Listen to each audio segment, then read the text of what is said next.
हमारा देश पूरी तरीके से आतंक के गिरफ्त में आ चुका है। सरकार का आतंक है, व्यापारियों का आतंक है, धर्म का आतंक है, नफरत के कारोबारियों का आतंक है। चारों तरफ आतंक ही आतंक है। सरकार ने लोगों को लूटने से आतंक मचा रखा है। सरकार ने एक भी चीज़ नहीं सोचती है कि मैं कैसे लोगों की सहायता करूं। सरकार ये सोच रही है कि मैं कैसे तरीके से लोगों को लूटूं, किस तरीके से लूटा जाए इस देश को और इस देश की प्रजा को। किसी को कोई संदेह नहीं है। आके मेरे से जिसको बहस करना हो बहस कर ले। ओपन बहस मैं राष्ट्रपति से लेके देश के किसी भी इंसान से बहस करने का तैयार हूं और उनको प्रूफ करके दे दूंगा कि तुमने देश को लूटा ही है, सिर्फ तुमने देश को कुछ नहीं दिया है। इस गरीब अमीर देश को गरीब बना के लोगों के खून निकालने की कोशिश की है। धर्म का आतंक, धर्म तो है ही नहीं, आतंक फैला दिया है। अरे धर्म का क्या मतलब होता है? प्यार, मोहब्बत, दया, धर्म, भलाई।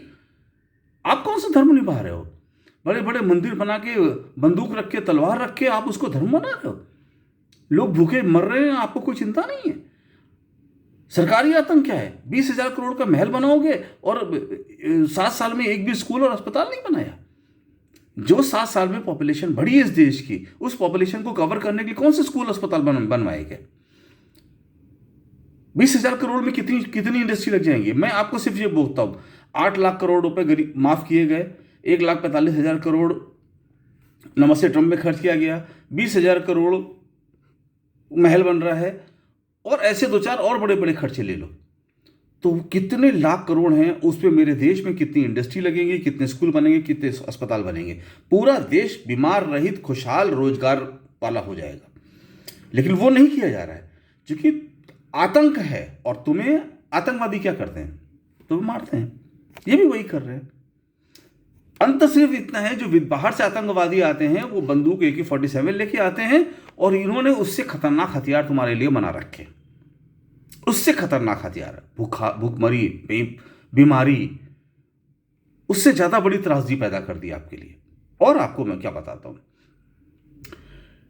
बेरोजगारी एक ऐसी चीज है। सरकार क्या होती है? सरकार का काम होता है देश चलाना।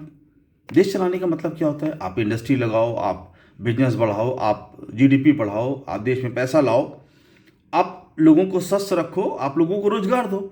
और आप वो सब काम नहीं कर रहे हो तो किस बात की सरकार? मॉब लिंचिंग हो रही है, लोग एक दूसरे को मार दे रहे हैं। 4 गुंडे आते हैं, हिंदू हो, जय श्री राम बोलो, और मुसलमान हो तो मैं तुम्हें मार दूंगा। ये क्या है? किस गुंडा राज में हम पहुंच गए? किस जंगल में हम पहुंच गए? एक आदमी पूरे परिवार को कत्ल कर देता है, रेप मर्डर करता है, उसको बचा लिया जाता है। वो एक पार्टी के, भगवा पार्टी के साथ रहता है। एक लड़की के साथ दरिंदगी होती है, उसको जला दिया जाता है रातों रात बैठ के। किस दुनिया में हम रह रहे हैं? सोचो, शर्म करो कि क्या हम वाकई इंसान कहलाने लायक रह गए हैं? हिंदुस्तान आज एक अच्छे इंसानों का देश है। अच्छे इंसान तो छोड़ दो, क्या इंसानों का देश है? जानवरों के देश हो गए हम। और देखो, गुंडे का काम है गुंडे करना, डकैत का काम है डकैती डालना। वो अपना काम कर रहे हैं, मुझे उनसे कोई परेशानी नहीं है। क्योंकि गुंडे तो आएंगे, डकैत आएंगे, आतंकवादी आएंगे। कभी आतंकवादी सीमा के पार से आएंगे, कभी आतंकवादी हमारे नेता बन के रहेंगे, कभी आतंकवादी बिजनेसमैन बन के रहेंगे जो नेताओं के थ्रू आपके देश को लूटेंगे और आतंक फैलाएंगे। आतंकवादी तो आतंकवादी है, लेकिन वो 1%, 2% से ज़्यादा नहीं है। तो जो 98% लोग उनके साथ खड़े हैं या चुप रह के उनको सपोर्ट कर रहे हैं क्योंकि वो भी नफरत अंदर से चाहते हैं, या जिनको अपने देश की चिंता नहीं है, अपने लोगों की चिंता नहीं है, सिर्फ अपने पेट से मतलब है, तो साहब आप इंसान तो कहलाने लायक हो ही नहीं। आप तो पूरे जानवर हो गए। इंसान होते और आपके अंदर नेशनल कैरेक्टर होता तो आप लात मार के उन लोगों को भगाते जो नफरत फैला रहे हैं, जो देश में इतनी महंगाई फैला रहे हैं। अब कैरेक्टर वाले जो कलाकार हैं, जिनको कलाकार कहते हो ना, ये कलाकार नहीं है। ये जिसे कहते हैं बहुरूपिया, ये बहुरूपिया है। इनको 60 रुपये लीटर तेल से बहुत परेशानी थी, और आप 100 पे चुपचाप बैठे हैं। एक परेश रावल थे, वो कहते थे इतनी भ्रष्टाचार है कि मन चाहता है नक्सल बन जाऊं, और आज उससे 1 करोड़ गुना ज़्यादा भ्रष्टाचार पे उनको कुछ नहीं हो रहा है। मतलब हमारे देश में आप किस पे भरोसा करोगे? एक पढ़ा लिखा है आईएएस बन जाता है तो भी वो कमाता है, एक डॉक्टर बन जाता है तो भी कमाने की कोशिश करता है, एक इंजीनियर बन जाता है तो भी कमाने की कोशिश कर जाता है। धर्म में तो वही सारे फ्रॉडिया लोग हैं, 100% फ्रॉडिया लोग धर्म में। 1% 2% छोड़ दो तो 90% फ्रॉडिया लोग हैं धर्म में, जो सिर्फ अपना धंधा चमका रहे हैं। क्योंकि आप लोग मूर्ख हो, आप क्वेश्चन नहीं करना जानते, आप सवाल नहीं पूछते हो और आंख बंद करके विश्वास करते हो, जो कि आप चाहते हो वैसा होना।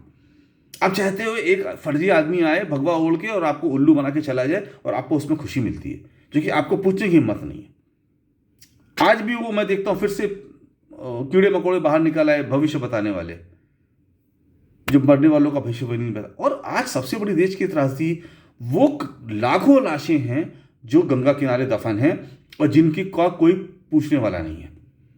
क्यों नहीं उन लाशों को निकाल के उनकी पहचान की जाती है, उनको पहचान पर उनका डेथ सर्टिफिकेट इशू किया जाए और पता किया जाए कि ये क्या है, इनका मर्डर हुआ है, ये मास किलिंग है, ये है क्या। इतनी लाशें दफना दी जाएं और किसी ने देखा ना हो, ये तो हो नहीं सकता। सब सरकार की जानकारी में हुई है। और सरकार अगर इतनी ऐसी है जिसको इतनी बड़ी लाशें दफना दी गई उसको पता ही नहीं चला, तो उसको तो सरकार कह ही नहीं सकते, तब वो सरकार है ही नहीं।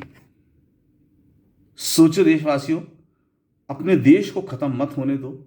135 करोड़ के इस महान सभ्यता वाले देश को इस तरह कुछ आतंकवादियों के द्वारा बर्बाद मत होने दो। बस इतना ही कहना है। Thank you.